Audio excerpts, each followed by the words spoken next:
나는 디자이너다 시간입니다. 강사님, 오늘은 어떤 내용을 공부하나요? 디자인 품평 준비를 위해 알아야 할 내용 구성을 배우고 발표할 때 필요한 노하우를 알려주겠습니다. 프레젠테이션 하는 노하우가 정말 필요했는데 오늘 정말 집중해서 들어가야 될 것 같아요. 네, 디자인하면서 발표할 일이 정말 많죠. 네.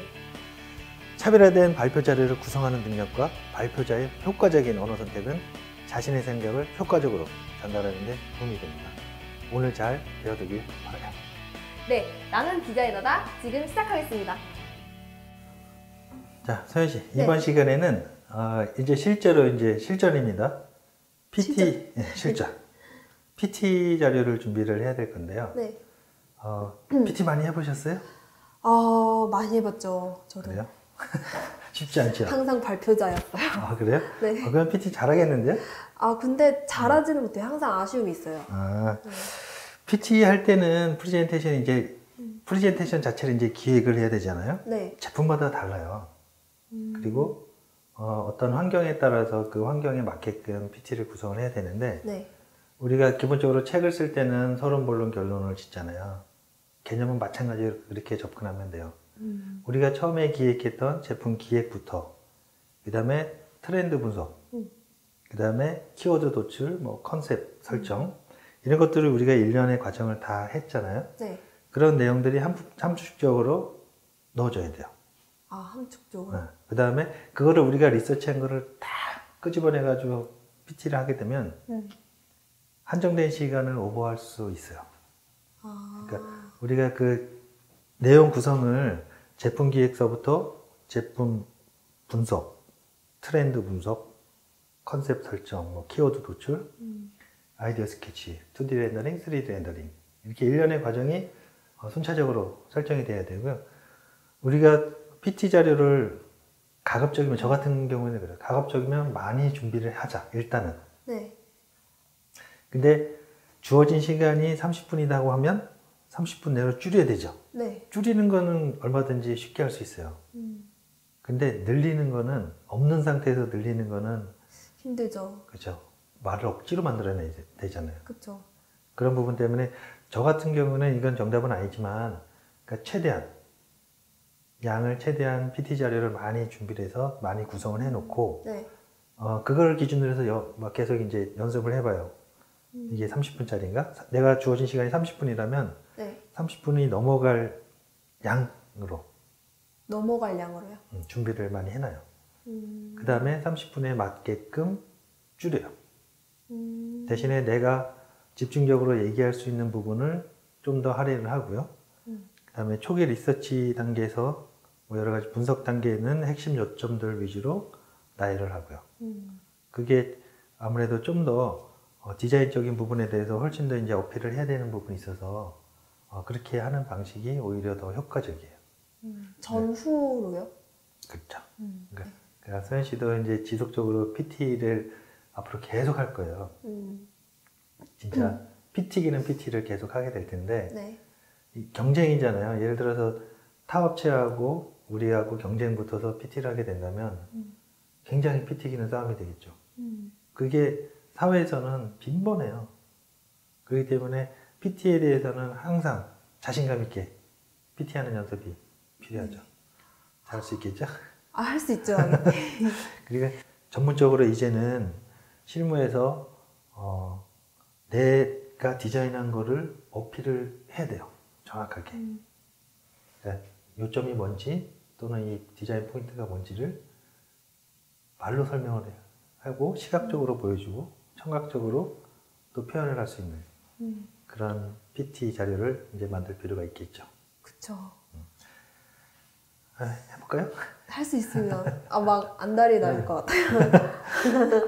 이거 PT 자료 할 때 네. 밤새기도 해요. 근데 저는 맞아요. 그런 건 추천 안 하고요. 네. 주어진 시간 내에 최대한 할 수 있는 데까지. 그 다음에 마지막 PT 날까지 내가 할 수 있는 만큼 연습해서 그날 내가 보여줄 수 있는 거 다 보여주는. 그럼 굉장히 후련하잖아요. 그쵸. 네. 만약에 뭔가 PT를 했는데 뭔가 찜찜하면 내가 그만큼 준비를 안 한 거잖아요. 그렇게 생각하면 될 거예요. 아쉬움이 안 나올게. 그렇죠. 네. 최대한 내가 준비한 거를 아낌없이 다 보여줄 수 있거든요. 그래서 클라이언트한테 네. 최대한 설득력 있게 다가설 수 있는 그런 PT 자료를 만드는 게 중요합니다. 자, 그러면은 우리 다음 시간에는 그런 내용을 지금 했던 내용들을 밑바탕으로 네. PT 자료를 한번 만들어 볼까요? 네. 자, 선희 씨, 지금부터는 이제 클라이언트 앞에서 우리가 PT 발표를 해야 돼요. 우와, 떨리죠? 떨려요. 매번 떨리는 순간입니다. 네. 그러니까 PT 자료 만들 때는 여러 가지 뭐 사람마다 만드는 방식이나 스타일이 다르겠지만 네. 기본적인 것들은 어느 정도 지켜줘야 되거든요. 그러니까 PT 만드는 거는 크게 이제 서론, 본론, 결론으로 이렇게 순차적으로 나눠주면 돼요. 대신에 그 서론에다가 어느 정도 할애할 건지 또는 결론에다 어느 정도 할애할 건지를 분배를 해서 적당한 시간 내에 끝날 수 있도록 그렇게 구성을 해야 할 필요성이 좀 있습니다. 전체적으로 이제 우리가 3D 렌더링에 대한 컨셉 품평이잖아요. 네. 이 부분에 대해서 그러니까 그림만 보여주는 것보다도 그러니까 말로 해서도 분명히 표현을 하지만 그 말로 했을 때 그냥 스쳐 지나갈 때가 있거든요.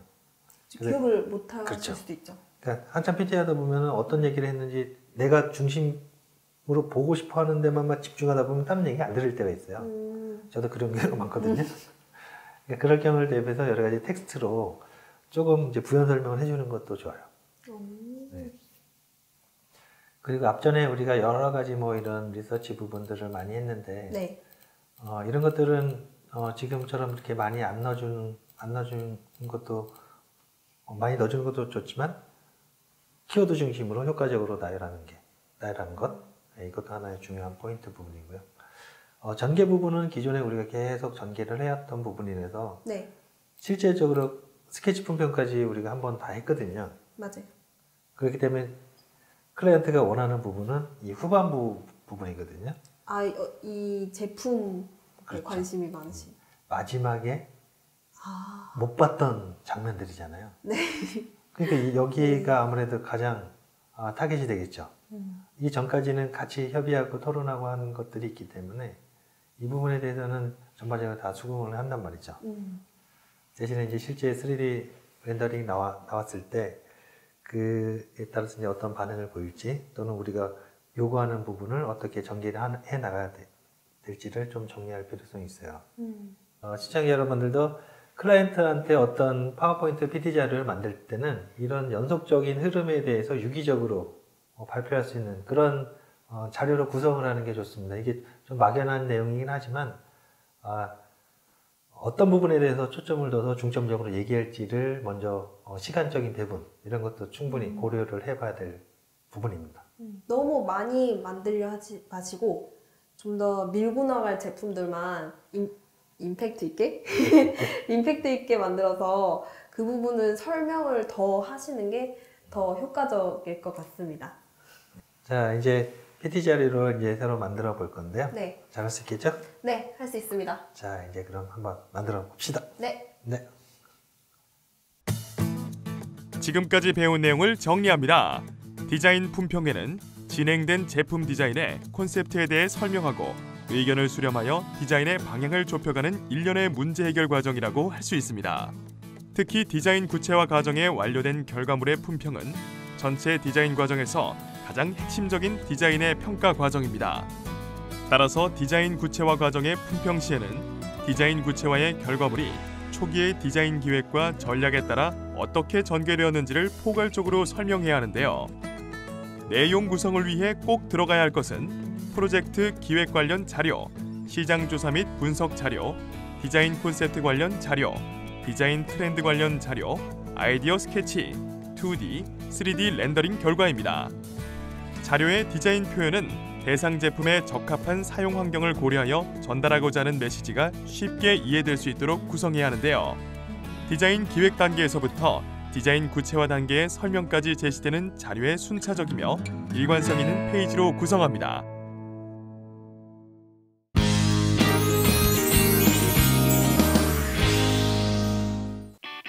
모르는 것이 없어질 때까지 반복하고 또 반복하는 불평제로 시간입니다. 강사님, 이번 시간에 제가 할 과제는 무엇인가요? 광고주에게 발표할 품평회용 발표 PPT를 구성해 보도록 할게요.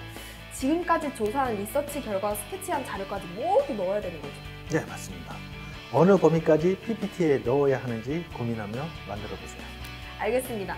불평이 없어질 때까지 열심히 만들어 보겠습니다. 불평제로 시작합니다. 여기는 어떤 색깔이 좋을까? 불평이 없어질 때까지 도전은 계속됩니다. 시각적인 전달력을 높이기 위해 PPT 제작에도 공을 들이는데요. 지금 만드는 PPT는 무엇을 위한 자료인가요? 지금까지 리서치 분석부터 해서 소비자 사용자 분석까지 다 한 내용들과 그다음에 최종 3D 렌더링한 이미지까지 포함해서 총체적으로 클라이언트에게 PT를 하기 위한 PT 자료를 지금 준비를 하고 있습니다. 클라이언트에게 하는 PT라면 PT 자리의 목적이 무엇인가요? PT를 디자인 3D 모델링 최종 품평이라고 보시면 될 것 같고요. 품평회하기에 앞서 기존에 우리가 분석하고 키워드 도출하고 이런 것들까지 총체적으로 처음부터 세부적으로 클라이언트한테 이 3D 모델링 디자인이 어떻게 해서 나왔는지에 대한 과정까지 총체적으로 PT를 지금 순차적으로 정리를 하고 있는 중입니다. 그러면 PPT 구성에 꼭 빠지지 말고 들어가야 될 내용이 있을까요? 네. 우선 그 제품에 대해서 명확한 이해를 먼저 선행이 돼야 되고요. 거기에 따라서 가장 중요한 부분이 이제 목차 설정 부분이 먼저 진행되야 되는데 지금 소연 씨가 하고 있는 거 보면 우선 목차 부분이 먼저 빠져 있습니다. 목차를 먼저 선행이 되면 그 목차에 맞게끔 전체적인 하나의 그 물같이 흐르듯이 그런 일련의 순서를 정립을 해서 만들어야 되는 부분들이 있거든요. 그래서 그 부분이 좀 빠진 것 같고, 이 PT를 만들기 위해서는 아무래도 시각적인 효과 또는 뭐 청각적인 효과 이런 것들이 조금 더 들어가주면 훨씬 사용자, 클라이언트에 설득하기 좀 용이한 부분이 있습니다. PPT 제작을 마무리했습니다. 어떻게 생각하세요? 네, 아직 정리에 대해서 이제 세부적으로 포인트적인 부분, 키워드 중심의 중점적으로 필요한 부분만 확대해서 뭐 애니메이션을 활용한다든지 이런 것들을 조금 더 구체적으로 보완을 했으면 좋겠고요. 나중에 클라이언트하고 디자인 관련돼서 미팅을 했을 때 그런 부수적인 자료들은 별도로 내가 혹시 PT를 할 때 조금 실수할 수 있는 부분들은 각종 계속해서 연습을 좀 해야 될 부분들이 있고요. 그런 자료들은 따로 만들어 놓는 것이 좋습니다. 오늘 뭐 전체적으로 내용은 초보 디자이너가 한 것 치고는 어느 정도 정리가 잘 된 것 같고요. 조금 더 연습을 해서 순서에 맞게끔 맥락에 맞게끔 그런 포인트들을 잘 발췌해서 PT 자료를 만들었으면 좋겠습니다. 소연 씨, 네. 오늘은 클라이언트한테 이제 최종 PPT 발표하는 이제 중요한 거를 만들고 있는데 네. 오늘 만들어 보니까 어땠어요? 이게 채워야 할 페이지 수도 많고 제가 아무래도 또 디자인을 또 중요시하다 보니까 어떻게 꾸며야 될지도 고민이 되고 근데 그렇게 한 가지 부분에 주제에 너무 집중하다 보니까 다른 걸 보지 못했어요. 우선 제일 중요한 거는 클라이언트한테 어떻게 하면 효과적으로 설득을 할 수 있을까를 먼저 고민을 해야 돼요. 그 고민이 먼저 들어가고 네. 일단 처음에 표지부터 이제 제목부터 들어갔잖아요. 네. 그 다음 장에는 분명히 우리가 목차라는 게 들어가 줘야 되는데 지금 소연 씨가 할 때는 목차 부분이 빠졌어요. 왜냐면 목차가 없이 진행을 하면은 네. 그 서론, 결론, 본론에 대한 부분들이 머릿속에는 있겠지만 네. 실제 작업을 하다 보면 이게 뒤죽박죽 되거든요. 그런 거를 방지하기 위해서는 그런 목차 설정이 좀 중요할 것 같고요. PT가 끝나고 나서도 더 많은 논의가 있겠지만 네. PT 하면서 최종 결과물에 대해서 이 기능적인 부분, 어떤 컬러적인 부분, 이런 컨셉적인 부분들이 그쪽에서 조금 녹아 들어가면 네. 그 클라이언트는 리서치하고 이런 것들에 대해서는 거기에 대해서도 관심이 있겠지만 결과적으로는 최종 결과물에 대해서 제일 관심이 많거든요. 근데 그걸 논리정연하게 PT 할 때 내용을 조금 접목을 시켜줘야겠죠. PT는 저도 어렵습니다. 어느 분야든 다 일단 PT를 하니까요. 긴장되고요. 네. 어려워요. 많이 떠시는구나. 저도 연습을 많이 해야 돼요. 그쵸. 네. 항상 연습이 필요하죠. 저도 그게 좀 부족한 부분이 있어서 저도 네. 열심히 할 테니까 소연 씨도 PT 아. 연습을 준비도 열심히 하고 PT도 연습도 많이 하고. 한 100번은 해볼게요. 네, 시청자 여러분들도 우리가 이제 PT는 살면서 계속 진행되는 것 같아요. 저도 그렇지만은 굉장히 PT 할 때마다 떨리고 긴장되고 하는데 그만큼 준비가 잘 돼 있고 숙지를 하고 있다면 그만큼 떨림도 덜 할 것이고 내용에 대해서도 정확하게 전달력 있게 표현을 할 수 있을 거라고 생각하거든요. 네. 나중에 클라이언트한테 PT 할 때 좋은 디자인 품평회가 될 수 있도록 네. 그렇게 준비를 하도록 하죠. 아, 네. 네, 오늘 고생 많았어요. 감사합니다. 네. 여기 PPT에는 좀 여러 가지 목차들이 있었는데 저는 그 한 가지에 한 주제만 딱 집중을 해버려서 좀 이렇게 그거밖에 못 보고 이렇게 빠져들고 있었는데 강사님께서 이렇게 너는 이렇게 전체를 보는 안목이 필요하다고 하셔가지고 좀 더 이렇게 시야를 넓히는 전체를 보는 안목을 키워야 될 것 같습니다. 지금까지 배운 내용을 정리합니다. 디자인 품평을 준비하기 위해 발표 PPT를 만들어 봤습니다. 디자인 기획, 시장 조사 및 분석, 디자인 트렌드 등 최종 결과물이 나오기까지의 자료들을 모아 정리합니다. 제시되는 자료는 순차적이며 일관성 있는 페이지로 구성해야 하는데요. 자료를 배치하기 전 목차를 설정해 서론, 본론, 결론에 따라 일련의 흐름을 정립해주면 좋습니다. 자료를 구성할 때는 시각적, 청각적 효과를 넣어주는데요. 적절한 효과 사용은 클라이언트에게 내용을 설득하는 데 많은 도움이 됩니다. 포인트가 되는 부분이 강조될 수 있도록 발췌하여 적용합니다. 성공적인 프레젠테이션을 위해서 가장 중요한 것은 프레젠테이션의 과제를 명확히 인식하고 자신의 생각을 효율적으로 전달하는 것입니다. 따라서 발표 콘텐츠의 전체적인 프로세스를 이해하고 스토리보드를 만들어 봐야 합니다. 정보 수집 내용은 구조화하고 논리적 근거를 제시하며 효과적인 보조 매체를 활용합니다.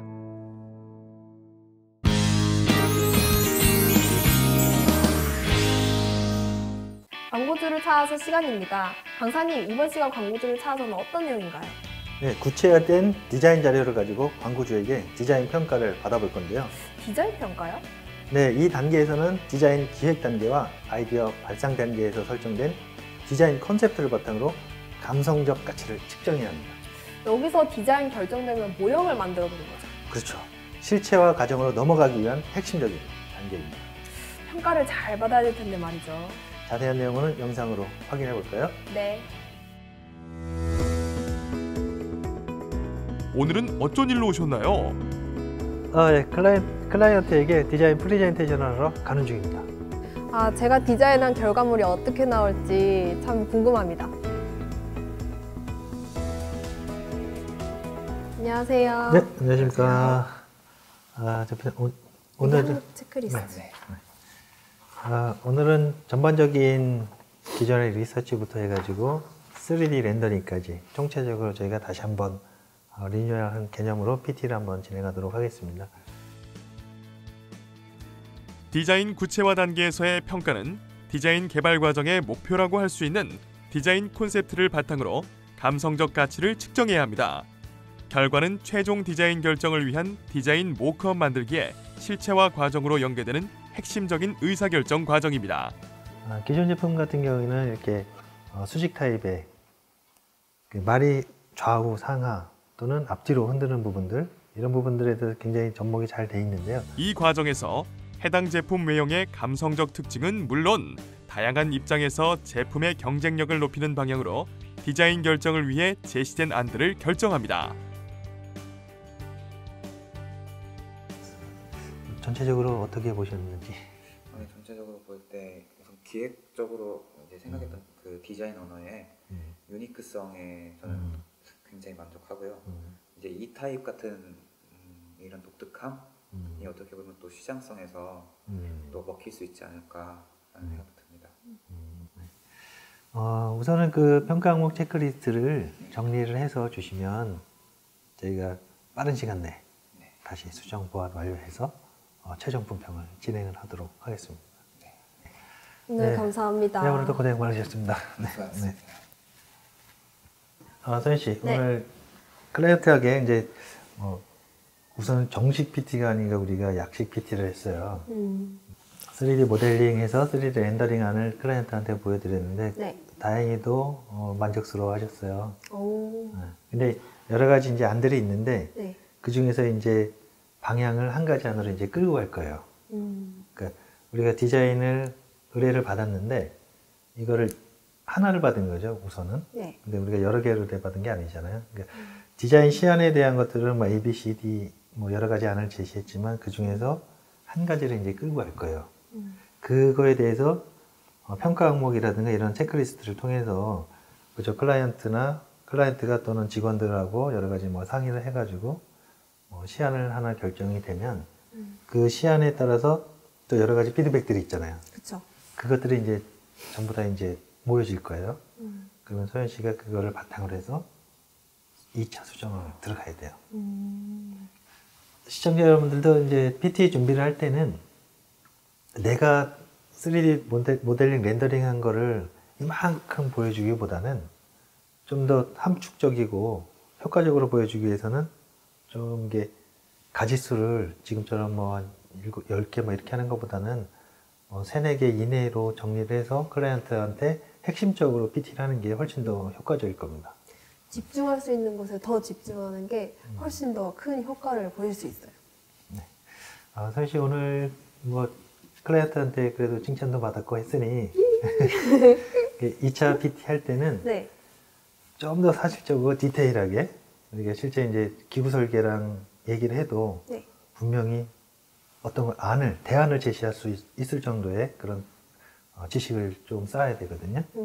계속적으로 이제 그런 부분에 대해서 공부를 많이 하시길 바라요. 네. 많이 해보겠습니다. 네, 오늘도 고생 많았습니다. 네. 감사합니다. 지금까지 배운 내용을 정리합니다. 제품 디자인 개발 과정의 단계별 평가 시점 중 디자인 구체화 단계에서의 평가는 디자인 개발 과정의 목표라고 할 수 있는 디자인 콘셉트를 바탕으로 감성적 가치를 측정해야 합니다. 그 결과는 최종 디자인 결정을 위한 디자인 모크업 만들기의 실체화 과정으로 연계되는 핵심적인 의사결정 과정인데요. 이 과정에서 해당 제품 외형의 감성적 특징은 물론 설계, 생산, 판매와 관련되는 다양한 입장에서 제품의 경쟁력을 높이는 방향으로 디자인 결정을 위해 제시된 안들을 결정합니다. 평가 방법으로 의미 분별 척도법과 평가 매트릭스법을 활용합니다. 평가 과정에서 발생한 지적사항이나 변경 요청 사항은 평가표의 평가 항목 기준으로 정리하여 2D 렌더링, 3D 모델링, 렌더링 이미지 데이터를 수정하거나 보완해야 하는데요. 디자인 선정 과정에서 변경되는 내용을 체계적으로 관리하는 파일 관리 방법에 관한 기준을 어떻게 설정할 것인지를 생각해보면 좋습니다.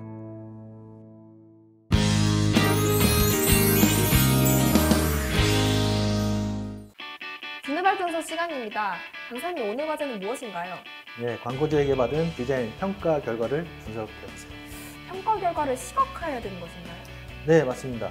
다음 모델 개발을 위한 피드백 자료를 만드는 매우 중요한 일입니다. 쉽게 비교 분석할 수 있도록 만들어 보세요. 네, 알겠습니다. 두뇌발전소 지금 시작합니다. 사실 우리가 이제 네. 디자인 관련돼서 이제 평가를 받았잖아요. 네. 그 관련해서 이제 그래프화 시켜서 정리를 좀 해야 되는데 할 수 있겠죠? 할 수 있습니다. 네, 그게 어렵지는 않을 거예요. 네. 혹시 모르는 거 있으면 바로 전화 주고요. 전화 드릴게요. 네, 다녀오세요. 네, 다녀올게요. 두뇌 발전소 오늘의 과제입니다. 디자인 평가 결과 분석하기.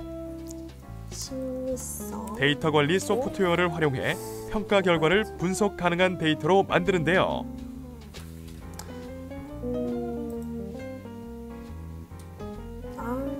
뭐가 좋은지 모르겠어. 강사님한테 물어봐야겠다. 네, 강사님. 제가 지금 디자인 품평이 끝나고 시안별로 평가 점수를 정리했는데 그냥 이대로 클라이언트에게 피드백해야 하는 거는 좀 이게 시각적 전달이 잘 안 될 것 같아요. 그쵸. 그래서 어떻게 하면 효과적으로 제시할 수 있나요? 디자인 품평이 끝나고 나면 네. 여러 안들에 대해서 우리가 피드백 결과 분석하는 이유는 네. 다음 버전 제품 디자인을 진행할 때 매우 중요한 참고 자료가 될 수 있어요. 그에 따라서 우리가 분석한 자료를 기반으로 해서 네. 클라이언트와 우리도 쉽게 판별할 수 있는 이미지와 도표를 정리해 주는 것이 좋겠죠. 그 지난번 리서치 분석 도표한 것처럼요? 그렇죠. 그 평가 항목별로 구체화 평가 비교를 정리해서 그 방사형 차트 또는 그래프형으로 정리하면 네. 훨씬 효율적일 거예요. 이제 알겠어요. 감사합니다. 네, 수고하세요. 네. 그렇구나. 그러면은 이거를 평가 결과에 대한 수치적 데이터를 알기 쉽게 비교하고 분석하는 시각적 기술로는 원형이 방사형 차트를 주로 활용합니다. 아까 말씀하셨던 것처럼 방사형 그러면은 품평에 사실 제시된 보여줬네. 디자인이 어떤 평가 항목에 집중되어 있는지 취약점 등을 쉽게 파악할 수 있죠. 부족하고 그랬는데 이거는 정돈돼 보이네. 점수가 다 있구나. 강사님 말대로 했더니 진짜 깔끔해 보이네. 이 정도면 되겠다. 끝!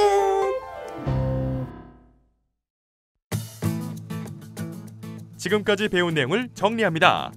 디자인 품평 결과를 분석하여 다음 모델 개발을 위한 피드백 자료로 활용하는 일은 매우 중요한 일 중 하나입니다.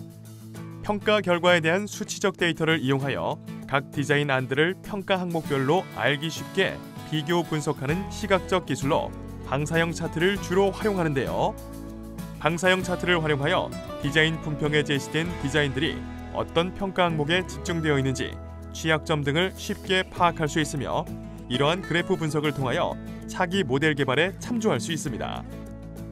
평가 결과는 엑셀, 액세스 등의 데이터 관리 소프트웨어를 활용해 분석 가능한 데이터 필드로 저장하면 차기 모델 개발 시 손쉽게 활용할 수 있습니다. 이와 관련해 데이터베이스 관리와 관련된 지식도 습득해 놓는 것이 좋습니다.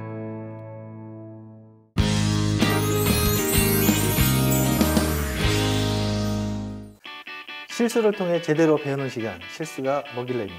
오늘은 제가 어떤 실수를 했을지 걱정되는데요. 화면으로 함께 보시죠. 하거든요. 그리고 이제 목차를 만들 때에는 그 한 가지 부분만 너무 집중하지 마시고 그 나무를 보지 말고 숲을 보는 습관을 기르도록 합시다. 아주 좋은 표현이었는데. 네, 그렇죠. 명언. 네. 그 명언처럼 소연 씨도 목차 정하기 잊지 마세요.